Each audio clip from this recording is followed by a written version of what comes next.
তার কোঠিওয়ালাদের কথাবার্তা শুনে রেখেছিলাম, তাদের কথার উপরে বিশ্বাস করে নিয়েছিলাম।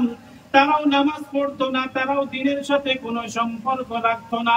তারাও বলতো এই দুনিয়া এরকম ভাবে চলবে, কিছুই হবে না, হিসাব কিতাব হবে না, দুনিয়াতে যা করো সব করতে পারো, তোমাদের ইজাজত আছে, আগে কিছুই হবে না। তখন আল্লাহ রাব্বুল আলামিনের জাতকে বলবে আমাদের এই বড় নবীদের আর এই মডার্ন মুখিয়াদের কথা শুনে আমাদের অবস্থায় হয়েছে। আগে বলবে আল্লাহকে বলবে এখন মডার্ন মুখিয়া বুঝতে পারা যাচ্ছে না, আগে তো ছিল। হ্যাঁ, মডার্ন মুখিয়া যা বলতো সেটাই হতো। তো তো নামাজ তোমার নামাজ ভাই কি হয়, নামাজ পড়ে ওসব কিছু করতে হবে না, মাসে বা বছর একবার রোজা আসবে, দু চারটে রেখে দিবি। হ্যাঁ, কেউ মারা যাবে তখন কোরআন খুলবি, তার আগে খুলিসই না। হ্যাঁ, কোরআন ভুলেও পড়বি না, জুস দান লাগিয়ে ভরে একদম আলমারিতে তালা লাগিয়ে রেখে দেয়, একদম খুলবি না। সে রোজা মাস তখন সুযোগ, আবার যদি কোরআন ফেটে ফুটে যায়, হ্যাঁ, তখন ঠিক দিয়ের কাছে মশলা সরিয়ে নেবো যে কোরআন শরীফটা কি করবো, ঘরে রাখবো না খবর পুঁতে দেবো নিজে।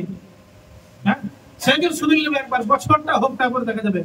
তো তখন বান্দা আল্লাহ রাব্বুল আলামিনের জাতকে বলবে আমার রব, আমরা সে বড় মুখিয়া নেতা মন্ত্রীদের কথা শুনে নিয়েছি, টাকা পয়সা ওয়ালাদের কথাবার্তা শুনে, যেমন তারা নামাজ রোজা হজ যাকাত তাসবিহ তাহলিল করে না, তাদের কথা শুনে দুনিয়াতে জীবন যাপন করেছি।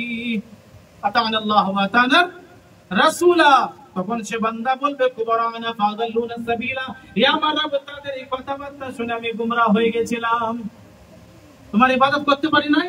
তার কারণ কি, সব শুনছিলাম, ছাগল চালাতে দিয়েছিলাম সেখানেও শুনছিলাম, আর মাঠে গেছিলাম সেখানেও শুনছিলাম।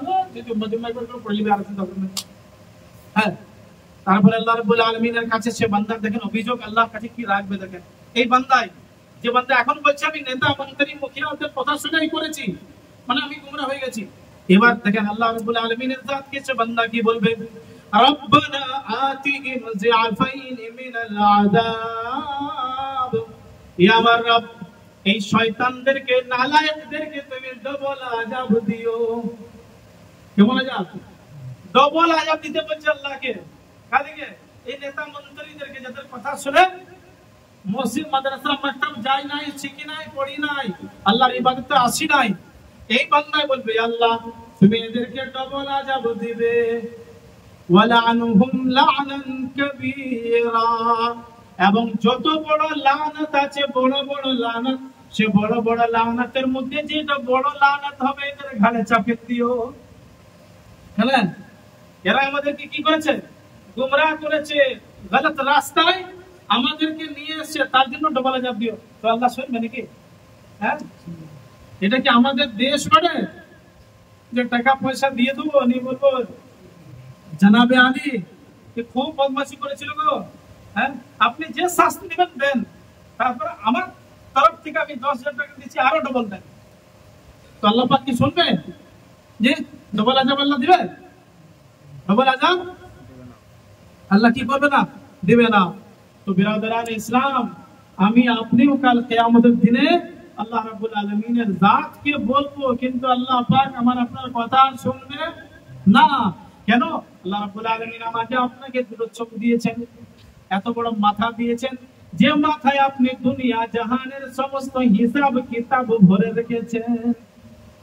সারা দিনে সকাল থেকে সন্ধ্যা পর্যন্ত ক টাকা ইনকাম হয়েছে, ক টাকা ইনকাম হয়েছে, হ্যাঁ, কত টাকা এই পার্টি কাছে নিয়েছি, কত টাকা পার্টি কাছে নিয়েছি, কত টাকা মানে পার্সের ভিতরে ঢুকিয়ে রেখেছি, কত টাকা আবার কাকে দিলাম, কোন গাড়িওয়ালা এলো, কোন গাড়িওয়ালার কাছে কত টাকা নিলাম, কত উধার আর কত আর বাকি আর কত টাকা, সমস্ত হিসাব আমি রেখেছি, ভুল একটাও হয় না।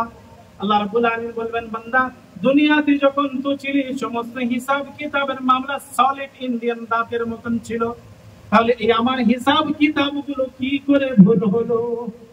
আল্লাহ শুনবে না? হ্যাঁ, মহতরম বুজুর্গ আর দোস্ত, ওই জন্য আমাকে আপনাকে খুব ফিকির করার দরকার আছে, খুব চিন্তা ভাবনা করার দরকার আছে যে খোদাকে ওয়াস্তে দুনিয়াতে যাই করছি আমি আপনি, নামাজ আমরা এক ওয়াক্তে ছাড়বো,